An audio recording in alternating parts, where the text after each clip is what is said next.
৭১ পরবর্তী বাংলাদেশ আমরা দেখেছি এবং তারপরে বিগত আওয়ামী সরকারের নেতৃত্বাধীন যে স্বৈরাচার সরকার ছিল তার ১৫ বছরের শাসনামলে মানুষের দমন পীড়ন দেখেছি। এরপরে ২৪-এর গণ অভ্যুত্থান এবং তারপরেই এবারে প্রথম অন্যরকম এক বিজয় দিবস পালন করলো বাঙালি জাতি, যার খবর আমরা আপনাদের কালকে থেকেই জানাচ্ছিলাম। এই মুহূর্তে আমি রয়েছি রংপুরের কেন্দ্রীয় শহীদ মিনারে এবং আমার পিছনে দেখছেন বিভিন্ন সংগঠন এবং বিভিন্ন স্কুল কলেজ থেকে শিক্ষার্থীরা এসে কিন্তু এই শহীদ বেদিতে ফুল দিয়ে শ্রদ্ধা জানিয়েছেন এবং তারা এসেছেন দলে দলে ঝাঁকে ঝাঁকে এসে কিন্তু এই শহীদ বেদিতে ফুল দিয়ে শ্রদ্ধা জানিয়ে গেছেন।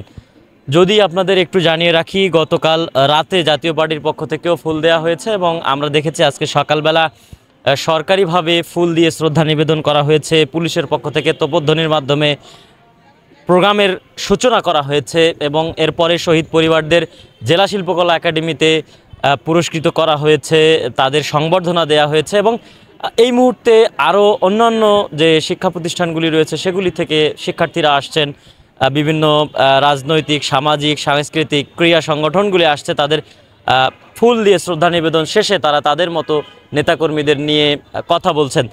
তো আমরা বৈষম্য বিরোধী ছাত্র আন্দোলনের নেতৃবৃন্দ এখানে এসেছিলেন, ফুল দিয়েছেন, আমরা দেখেছি।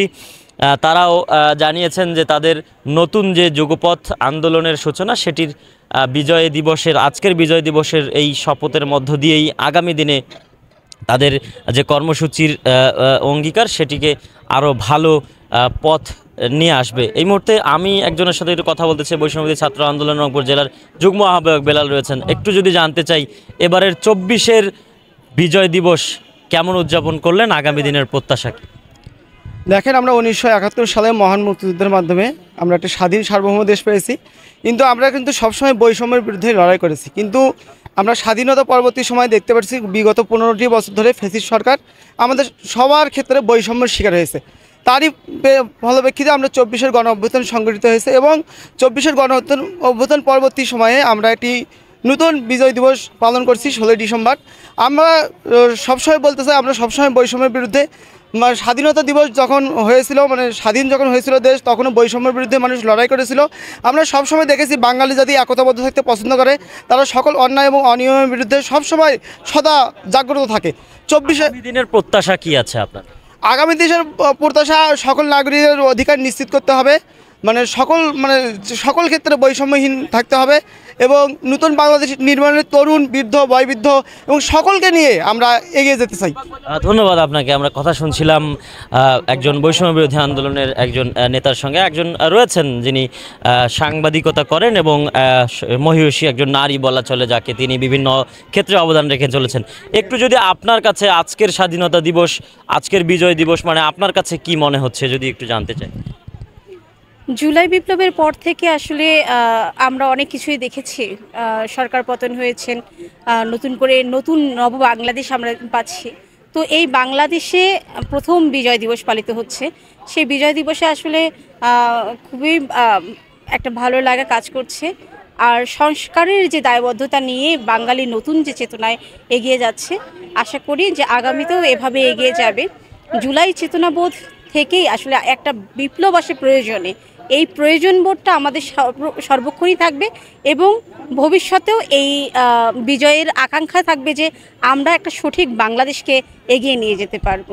ধন্যবাদ আপনাকে। আমরা কথা শুনছিলাম লাবণী ইয়াসমিন, যিনি একজন কীর্তিমতী নারী, যাকে আমরা দেখেছি রংপুরের বিভিন্ন আন্দোলন সংগ্রামে তিনি থেকে নেতৃত্ব দিয়েছেন।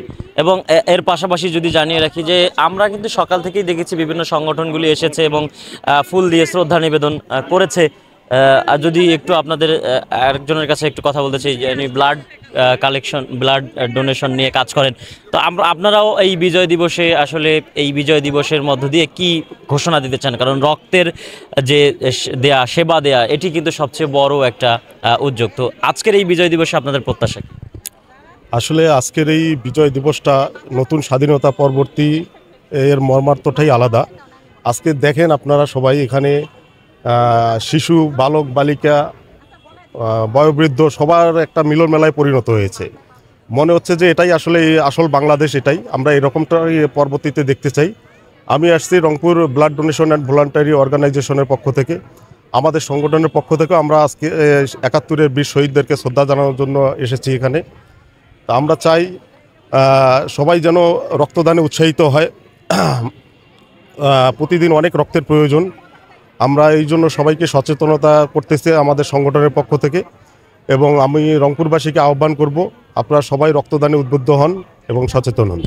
ধন্যবাদ আপনাকে। আমরা কথা শুনছিলাম যে আসলে এই বিজয় দিবসে রক্তদাতাদের যে সংগঠন তারাও এসেছিলেন এবং এই বিজয় দিবসে এর যে লাল বিজয়, সেই লাল বিজয়ে তারাও অংশ নিয়েছেন। তো সব মিলিয়ে যদি বলা যায়, আমি যদি আপনাদের একটু জানিয়ে রাখি যে বাংলাদেশ ইসলামী ছাত্র শিবিরের পক্ষ থেকে একটি বিজয় মিছিল কিন্তু আমরা দেখেছি, বড় একটি বিজয় মিছিল তারা করেছেন, যেটি রংপুরের নগরীর যে হাজিরহাট এলাকা রয়েছে সেখান থেকে কিন্তু তারা বিজয় মিছিলটি নিয়ে রংপুর নগরীতে প্রদক্ষিণ করেছে। সব মিলিয়ে এখন পর্যন্ত যে তথ্য আমার কাছে রয়েছে তাতে করে যে রাজনৈতিক দলগুলি রয়েছে তারা তাদের পক্ষ থেকে নিজেদের পক্ষ থেকে কিন্তু বিজয় দিবস উদযাপন করছেন। এছাড়া বিএনপির পক্ষ থেকে দুপুর 2টার সময় একটি বিজয় মিছিল করবার কথা রয়েছে তাদের পার্টি অফিস থেকে টাউন হল চত্বর পর্যন্ত, এবং এই বিজয় র্যালি বা বিজয় মিছিলের মধ্য দিয়েই তারা আগামী দিনের যে বাংলাদেশ, সেই বাংলাদেশ বিনির্মাণের শপথ গ্রহণ করবেন বলে আমার কাছে তথ্য রয়েছে। আশিক হাসানের ক্যামেরায় সেই খবর দিচ্ছিলাম আপনাদের একেএম সুমন। আপনারা দেখছেন সকালের বাণী।